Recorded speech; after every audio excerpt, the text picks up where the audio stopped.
Hello students, today I will discuss about international trade.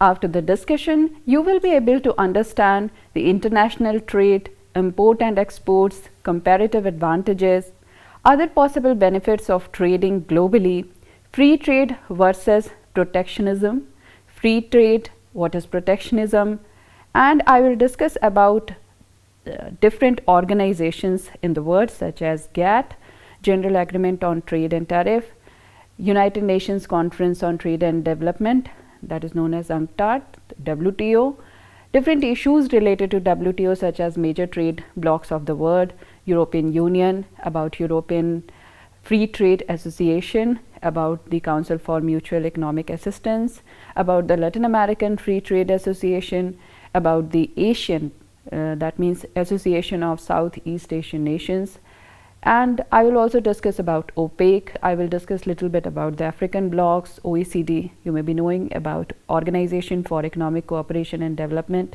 You may be knowing about CIS, Commonwealth of Independent States, APEC, Asia Pacific Economic Cooperation, and I will discuss few issues related to that.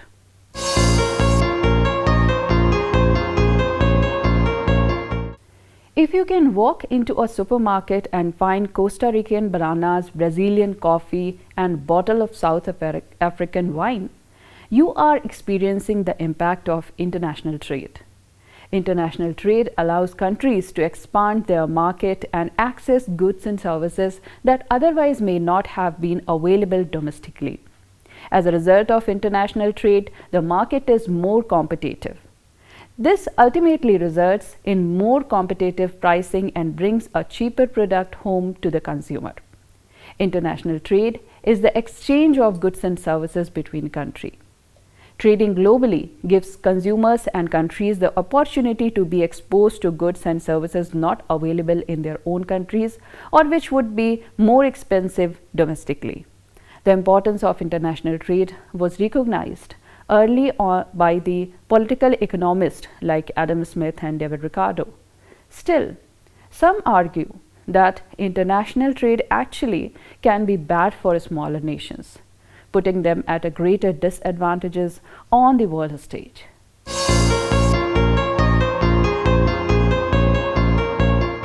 So now let me make you clear what is international trade. International trade was key to the rise of global economy. In the global economy, supply and demand and thus prices both impact, and they are impacted by global events. Political change in Asia, for example, could result in an increase in the cost of labor.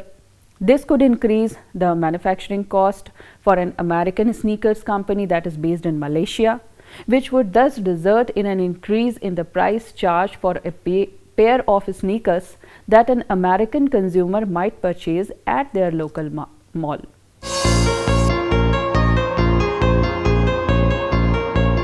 So now let me explain you a little bit about import and export, because these are the terms related with international trade.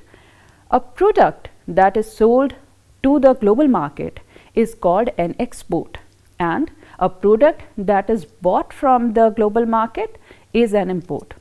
So import and exports are accounted for in the current account section in a country's balance of payment.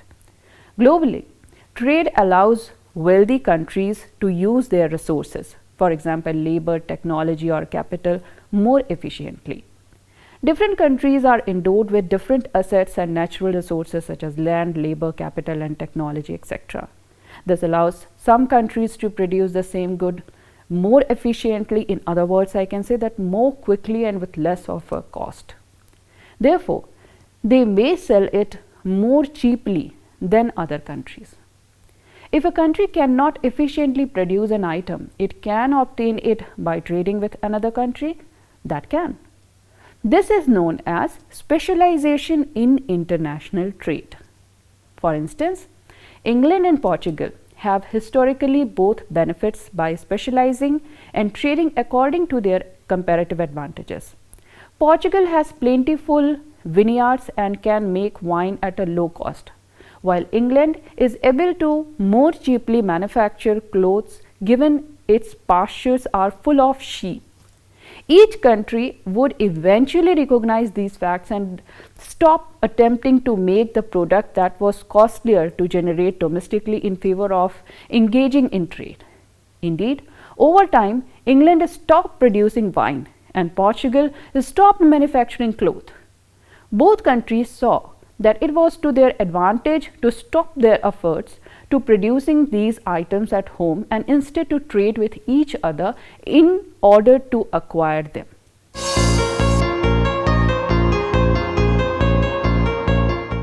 So I hope you now understood what is export and import. And now let me explain you the comparative advantage. These two countries realized that they could produce more by focusing on those products which they have a comparative advantage. In such a case, the Portuguese would begin to produce only wine and the English only cotton. Each country can now create a specialized output of 20 units per year and trade equal proportion of both products. As such, each country now has access to both products at lower cost. So we can see then that both countries, the opportunity cost of producing both products are greater than cost of specializing. Comparative advantage can be contrasted with absolute advantage. Absolute advantage leads to unambiguous gains from specialization and trade only in cases where each producer has an absolute advantage in producing some goods. If a producer lacks any absolute advantage, then they would never export anything. But we do see that countries without any clear absolute advantage do gain from trade because they have comparative advantage.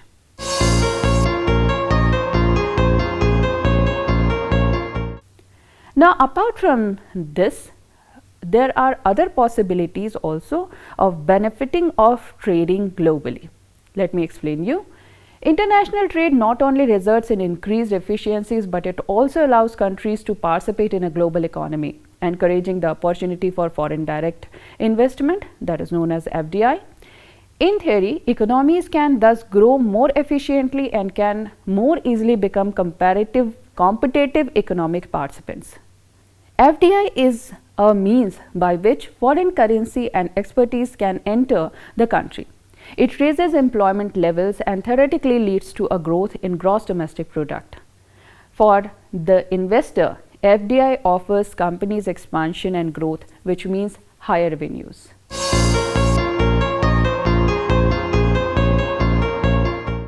Now let me explain you other concepts related to international trade. These are free trade and protectionism. I will explain you in a comparative manner, free trade versus protectionism. As with all theories, there are opposing views. International trade has two contrasting views regarding the level of control placed on trade between countries.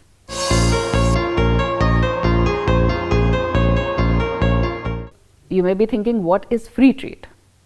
Free trade is the simpler of the two theories.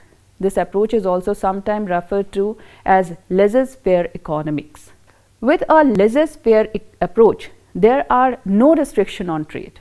The main idea is that supply and demand factors operating on a global scale that will ensure production happens efficiently. Therefore, nothing need to be done to protect or promote trade and growth because market forces will do it automatically.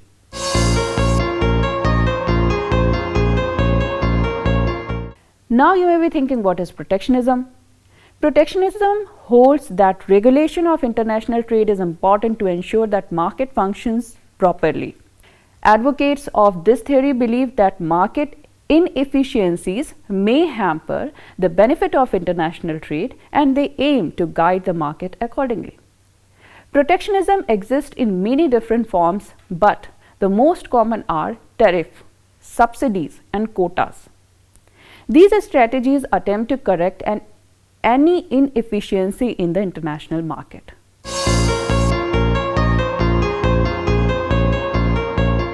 Now, after that, I will explain the trade organization in the world. Post-World Wars, many countries of the world began to unify into several economic commercial blocs in order to save their commercial interest. GATT and UNCTAD played a major role in bridging the gulf between developed and developing countries.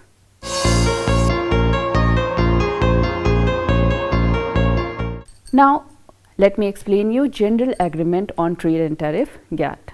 The system of world trade that had matured in the late 19th century was disturbed by World War I and World War II. To develop the international trade among nations, the General Agreement of Tariff and Trade had been signed in Geneva in 1947. It was ratified and did go into effect. GATT was essentially two things: First was a complex network of over 200 interrelated bilateral trade agreements and a series of rules, all designed to lower tariff and eliminate non-tariff barriers to trade. The original 23 adherents to GATT were joined by well over 100 more. The large tariff cutting conferences of GATT, held approximately every 5 years, reduced or eliminated tariff on many thousands of items. The rule against discriminatory trade practices, dumping and other non-tariff barriers to trade are usually followed, although in Japan also, the USA and other countries do violate them from time to time. And the rules of GATT governed some 85% of international trade. The principle of most favored nation, you may be knowing this term, MFN, this clause was incorporated to bilateral trade agreement, and this practice helped in reducing tariff.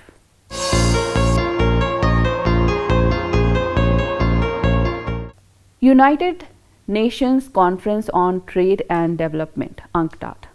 UNCTAD is a permanent organ of the United Nations General Assembly, established in December 1964.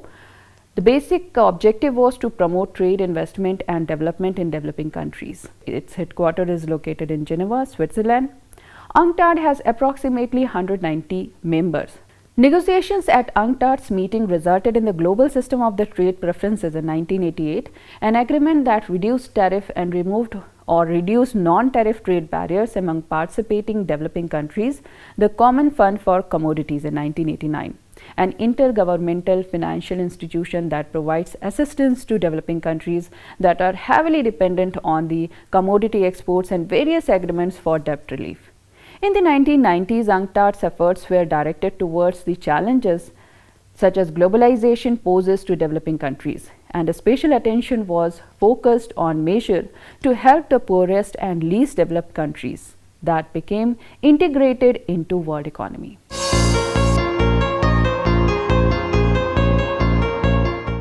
Now, after that, I will explain a bit about World Trade Organization. The World Trade Organization is the only global organization dealing with the rules of trade between nations. At its heart are the WTO agreements, negotiated and signed by the bulk of the world trading nations and ratified in their parliament. The goal is to ensure that trade flows are smoothly, predictably and freely as possible. So you may be thinking that what are the characteristics of WTO? The WTO has many roles.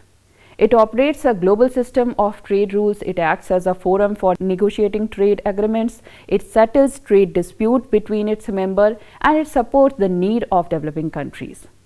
All major decisions are made by WTO's member governments, either by ministers, who usually meet at least every 2 years, or by their ambassadors or delegates, who meet regularly in Geneva.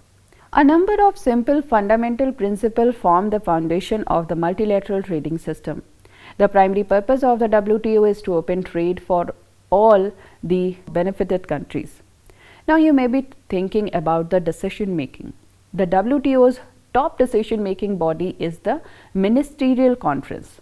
I will give a description about the Geneva Council and various other councils and committees. Ministerial conferences usually take place every 2 years.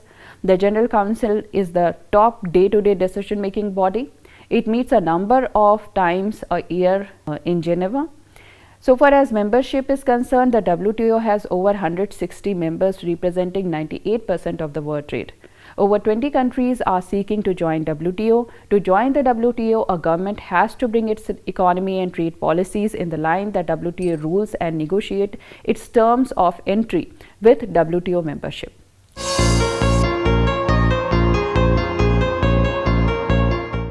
Major trade blocs of the world. European Union is a coalition of 27. Britain bowed out from the Union in 2019. European countries designed to tear down the trade, economic and social barriers and promote flourishing in these areas. Established in 1993, the European Union's headquarters are currently located in Brussels, Belgium. The European Union is governed by three main bodies: the EU Council, the EU Parliament and the EU Commission. The Council's main job is to create and propose new policies and legislation for a European Union. It operates under a different EU president every 6 months. Additionally, the European Central Bank services that EU's financial needs and manages things like inflation rates and foreign exchange reserves.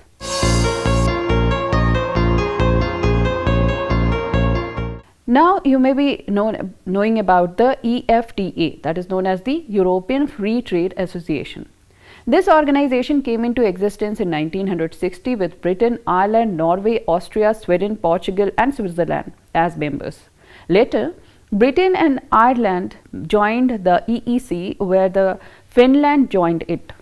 These countries have the maximum per capita income among all the European countries. The basic objective of EFTA countries is to conduct free trade among member countries in order to increase their exports and imports.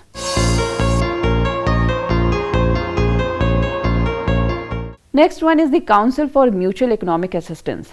This organization of communist countries was formed as a parallel organization to those of Western Europe in 1948. Earlier it was called as CMEA, former Soviet Union, Bulgaria, Hungary, East Germany, former Mongolia, Poland, Romania, Czechoslovakia and Albania. These were among the leading members.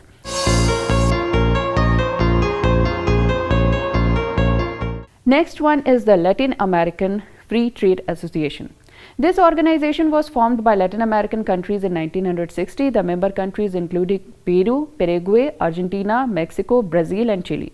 These countries provide raw material and market to the developing countries. Their economic development is limited by several factors. They have a low standard of living in general. These countries have branded as developing nations. They have formed a trade bloc to safeguard their economic and commercial interests, but they have not succeeded because of the imposing developing nations. These countries have an insignificant contribution in the world trade.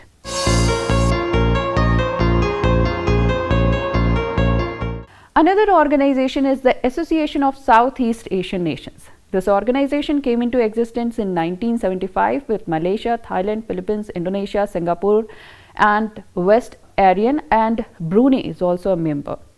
Their prolonged slavery has been responsible for their colonial economic structure, leading to several undesirable economic, social and political problems. During the colonial rule, the imperialists were more interested in exploiting their plantation crop, mineral and markets. It has resulted in economic imbalances. These countries are now trying to get proper prices for their products so as to improve the standard of living of their people. They are also trying hard for industrial development. Vietnam has also joined it recently.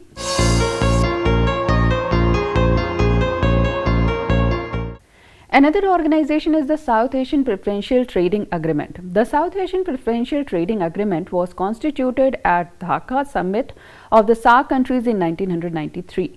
It has given a face lift to trade activities of defunct SAARC.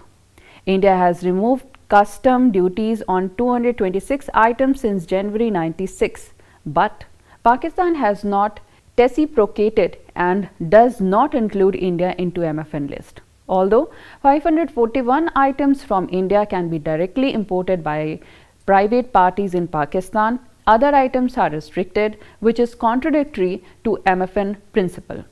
MFN means most favored nations.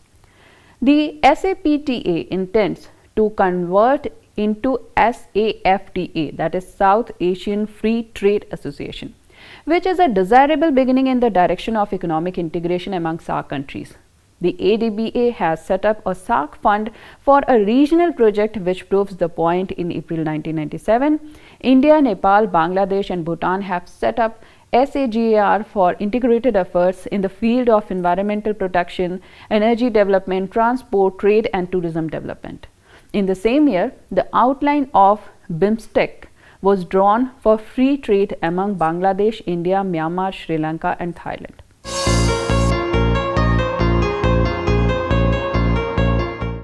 Another important organization is OPEC. This organization was formed by leading oil-producing countries of the world in 1972. Due to increasing demand for petroleum after 1960, the oil-producing countries continued to increase the prices of the petroleum. The average price of $2 per barrel between 1960 and 72 was increased to $30 after 1973.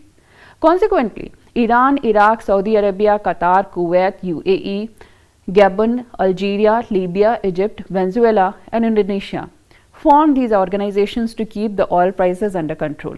However, lack of coordination among members and the Iran-Iraq conflict weakened the organization, resulting into lowering the oil prices to $13 per barrel.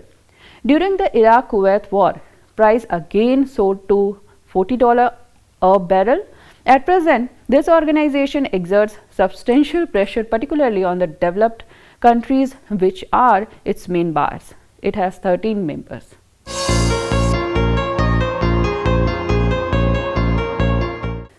After this, let me explain you little bit about the Commonwealth countries. The Commonwealth is a loose association of former British colonies, dependencies and other territories, and Mozambique, which has no historical ties to Britain. It is a membership of 53 states. The fall of British imperialism led to the formation of this organization. Britain played a vital role in its formation. After the World War II, the countries of Asia and Africa became independent from British rule. Britain tried to make these countries members of the organization to safeguard its own interest. In 1973, Britain joined the EEC, and the organization has ceased to be effective.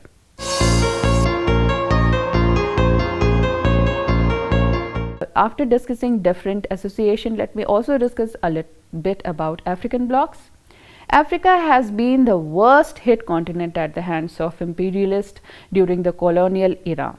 The European power divided Africa among themselves and brought in untold exploitation of the resources and the people of the continent.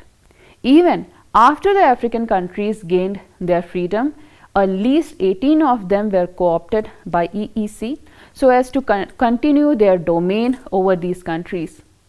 In fact, these 18 countries were the main supplier of raw material and markets for the European manufacturing goods.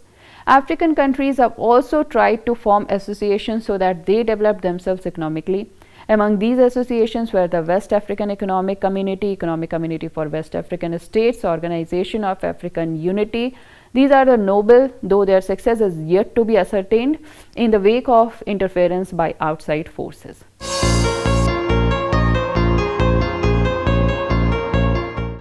And after this, I will describe about the Organization for Economic Cooperation and Development, OECD.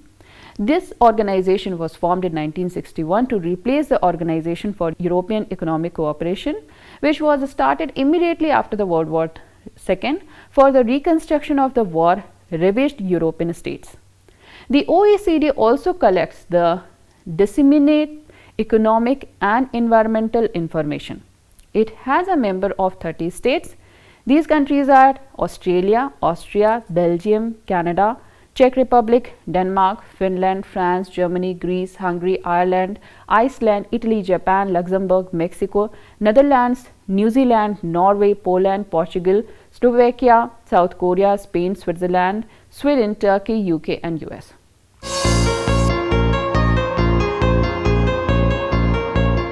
Now, as I mentioned earlier, I will also describe a little bit about the Commonwealth Independent States. The Commonwealth of Independent States (CIS) was created in December 1991 upon the disbanding of the Soviet Union.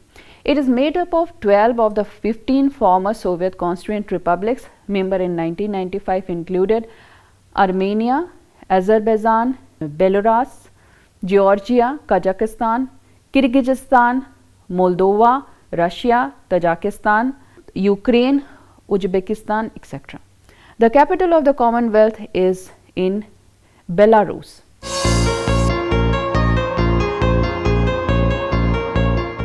After that, I will describe a little bit about the Asian Pacific Economic Cooperation. It was founded in 1989 to further cooperation on trade and investment between nations of the region and rest of the world.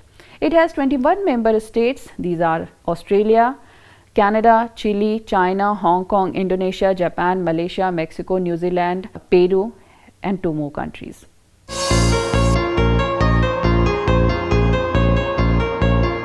International trade is key for the survival of any country in the world. Due to specialized need and services, each country has to import and export products with other countries. International trade and trade blocs help in it. I hope after this lecture, you are now able to understand different concepts such as import, export, comparative advantages, and different organizations which are functioning in this domain.